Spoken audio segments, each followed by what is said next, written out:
And the reason that prophecy really works in the Iron Age is, you see, as you fall down into that cone, the waves begin bouncing off that resilient membrane that's holding time together, and it starts bouncing back.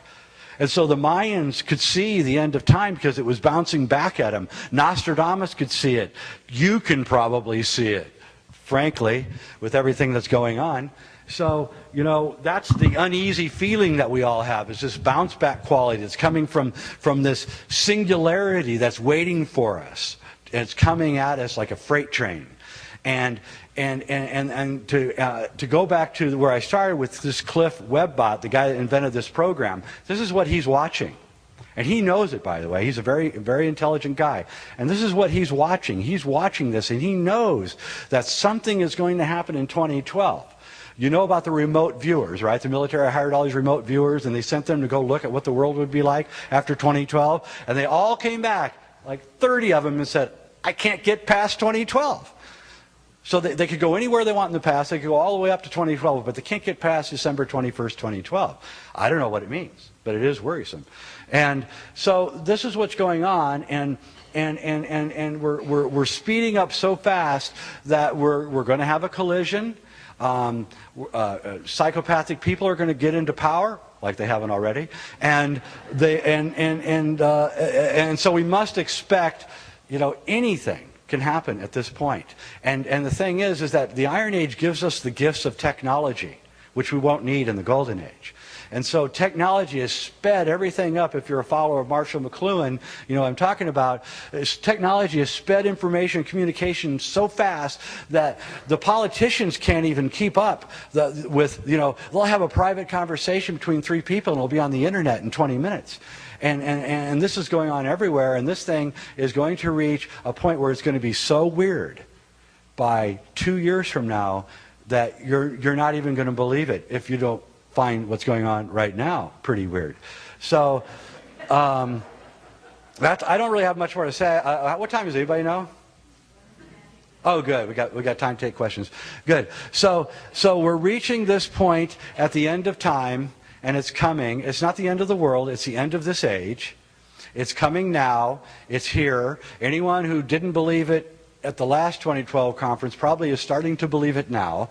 And when we have another one in 8 months or 6 months, that crowd will believe it even more. And this is going to go on and on until everyone firmly believes what's happening. And it's one of the reasons we're doing it. So we're there ahead of the curve, so that I believe that the people that rule this world, the controllers, are fully aware of this and fully aware that something is coming. Okay? And that's why they have Homeland Security and all this crap that they're putting on us, because they're trying to watch us because they can't trust us and they're afraid we're going to rebel. I have my serious doubts. But maybe if we took all the Prozac away. And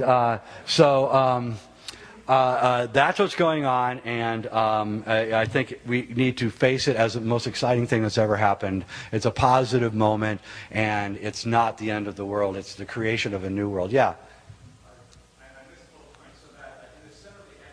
Yeah. That's the Iron Age, 6,500 years, yeah. No, that's the Golden Age. So the only time, okay, the secret of alchemy is how do you turn lead into gold? Okay, this is how you turn lead into gold. And by the way, you can actually turn lead into gold, but I'm not going to get into that. This is how you do it. Notice how when we go from the Golden Age to the Silver Age, it's not much of a change. It's kind of a, you know, you probably wouldn't even notice it. And even when you go from the Silver Age to the Bronze Age, you're not even going to notice it much. But when you go from the Iron Age to the Golden Age, it's like that. It's in a second. And it's a complete reversal of everything that was going on. In fact, it needs all the stuff that happened before in order for it to unfold. You need to have the internet. You need to have globalization. You need to have international marketplaces, not for commerce, so we can talk and compare notes so that we know what's happening. So we know what the Mayans are thinking. We know what the Peruvians are thinking. We know what people in New Guinea are thinking. We're on the internet. We're talking to them. We now know for the first time in history. And so we're going to pop through that other side, and not everyone's going to make it. Okay? But we're going to pop through that other side, and we're going to be in a golden age. Now, we have an analogy in your own life, by the way, to this. This is one of my favorite parts. You're born at the very center coming down. Okay? Just like in a birth canal. And you're born, and the first 18 years of your life take from that null point at the center to the equator on the outside. You understand me? Half of your life is in your first 18 years. You understand? Because time is relative. The next 18 years, till you're 36, go from the equator to where you start falling into the lip. The next 18 years, until you're 54, are from the Bronze Age till you hit the black triangle. And from 54 to 72 is that part. And believe me, I just got to be 55, and time is going so fast, I can't even believe it. I'm like afraid to wake up. And I mean, I'm serious. And you know how you were when you were 18? I mean, it took forever to get asked out on a date, or for work to end, or school.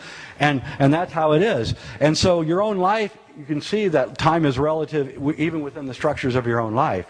And so the earth is kind of, one of my favorite books is Childhood Zen by Arthur C. Clarke. And I think that's really what's going on. We're reaching a point where we're losing our childhood. We're going to become mature. And it's the baby boomers. One of the great things that Daniel Pinchbeck says is that in the 60s, we didn't really have very many mentors, the 60s generation, and he was right. But now we do. And it's us. And we are the people we've been waiting for. Where have I heard that? And so the younger generation finally has, the few loose nuts who survived to be able to advise them and tell them what to do, and that's what we're here for. So, a few more, yeah.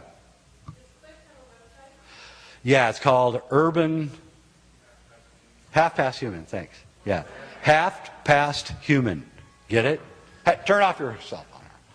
Half past human, yeah. See? Because we're going to be half past human soon. Get it? Yeah, we're moving beyond human. That's what's going on here. Yeah. I didn't catch it. What was that? I wouldn't put a dime in the market. Me, I buy land and a lot of food and seeds and I don't need much. I mean, I really don't. So I'm hopelessly fiscally responsible. So what can I say? I don't even have a credit card that I use. Yeah.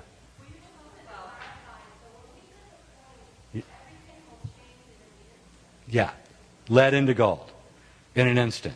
And there's going to be a huge lead up to it, and it's going to be flabbergasting. Skyastronomy.com, astronomy.com, just type in Google sun, what do they call magnetic field heliosphere 2008 October, and you'll get it. Okay, I'll take one more and then I got to go. Yes.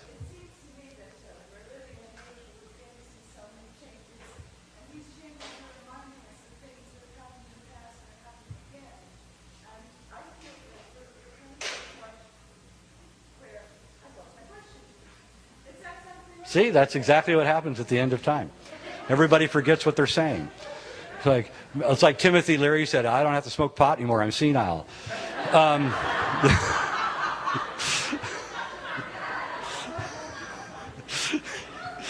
You get up in the morning and get the paper, and you forget to get it, and go out there and there's 3 papers waiting for you. So anyway, I got to go. But go ahead. We do. Reality, and we've done a really bad job.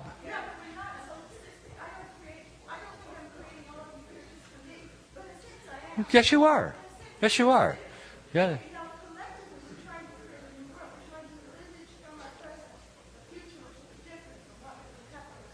That's right.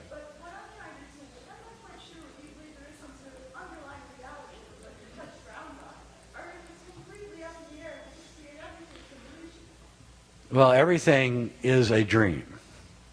This world is a dream. And you're dreaming. And we're all dreaming. We're having a dream. And when you wake up from your dream, it's called lucid dreaming. And I lucid dream all the time. And I know I'm in my dream, and I know I'm dreaming. And I'm usually laughing hysterically at the ridiculous stuff I'm seeing. And I know that I'm dreaming now. And I know that this is a lucid dream. And by the way, I'm laughing hysterically at what I'm